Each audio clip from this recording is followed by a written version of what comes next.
ಭಕ್ತರೇ, ಇಂದು ನಾವು ಅಧಿಕ ಮಾಸದ ಮಹಿಮೆ ಮತ್ತು ಶ್ರೀ ಮಹಾವಿಷ್ಣುವಿನ ಕರುಣೆಯ ಅದ್ಭುತ ಕಥೆಯನ್ನು ಕೇಳೋಣ. ಬಹಳ ಕಾಲದ ಹಿಂದೆ ಚಂದ್ರಮಾನ ಮತ್ತು ಸೌರಮಾನಗಳ ಲೆಕ್ಕದಲ್ಲಿ ವ್ಯತ್ಯಾಸ ಉಂಟಾದಾಗ ಒಂದು ಹೆಚ್ಚುವರಿ ತಿಂಗಳು ಪ್ರತ್ಯಕ್ಷವಾಯಿತು. ಅದನ್ನೇ ಅಧಿಕ ಮಾಸ ಎಂದು ಕರೆಯಲಾಯಿತು. ಆದರೆ ಆ ಕಾಲದಲ್ಲಿ ಯಾರೂ ಈ ತಿಂಗಳನ್ನು ಗೌರವದಿಂದ ನೋಡುತ್ತಿರಲಿಲ್ಲ. ಜನರು ಈ ತಿಂಗಳಲ್ಲಿ ಶುಭ ಕಾರ್ಯಗಳನ್ನು ಮಾಡುವುದಿಲ್ಲ, ಮದುವೆ ಮಾಡುವುದಿಲ್ಲ, ಹೊಸ ಕೆಲಸ ಪ್ರಾರಂಭಿಸುವುದಿಲ್ಲ ಎಂದು ದೂರವಿಡುತ್ತಿದ್ದರು. ಇದರಿಂದ ಅಧಿಕ ಮಾಸ ತುಂಬಾ ದುಃಖಪಟ್ಟಿತು.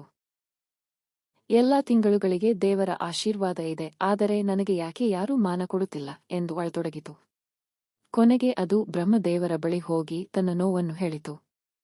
ಬ್ರಹ್ಮದೇವರು ಕರುಣೆಯಿಂದ ಹೇಳಿದರು, ಈ ಸಮಸ್ಯೆಗೆ ಪರಿಹಾರ ಕೊಡಬಲ್ಲವರು ಶ್ರೀ ಮಹಾವಿಷ್ಣುವೇ. ನೀನು ವೈಕುಂಠಕ್ಕೆ ಹೋಗು.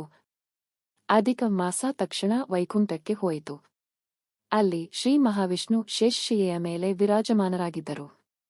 ಅಧಿಕ ಮಾಸ ವಿಷ್ಣುವಿನ ಪಾದಗಳಿಗೆ ಬಿದ್ದು ಅಳುತ್ತಾ ಹೇಳಿತು, ಪ್ರಭು, ಎಲ್ಲರೂ ನನ್ನನ್ನು ಅಶುಭ ಎಂದು ಕರೆಯುತ್ತಾರೆ. ನನಗೆ ಆಶ್ರಯ ನೀಡಿ.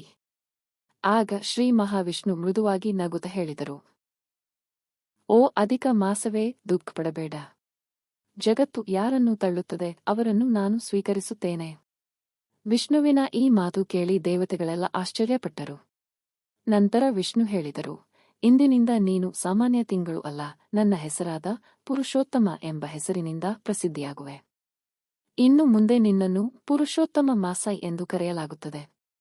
ಅದರೊಂದಿಗೆ ವೈಕುಂಠದಲ್ಲಿ ದಿವ್ಯ ಪ್ರಕಾಶ ಹರಡಿತು. ದೇವತೆಗಳು ಪುಷ್ಪವೃಷ್ಟಿ ಮಾಡಿದರು.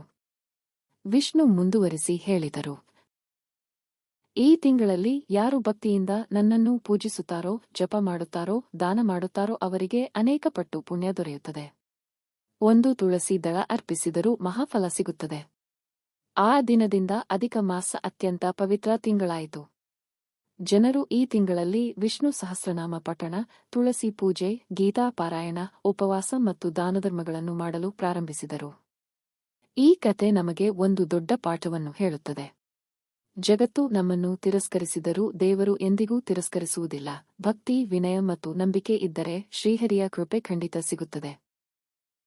ಆದುದರಿಂದ ಅಧಿಕ ಮಾಸದಲ್ಲಿ ವಿಷ್ಣುವಿನ ನಾಮಸ್ಮರಣೆ ಮಾಡಿ ಓಂ ನಮೋ ನಾರಾಯಣಾಯ ಎಂದು ಭಕ್ತಿಯಿಂದ ಜಪಿಸೋಣ. ಶ್ರೀ ಮಹಾವಿಷ್ಣುವಿನ ಆಶೀರ್ವಾದ ಎಲ್ಲರ ಮೇಲೂ ಇರಲಿ. ನಮೋ ನಾರಾಯಣ.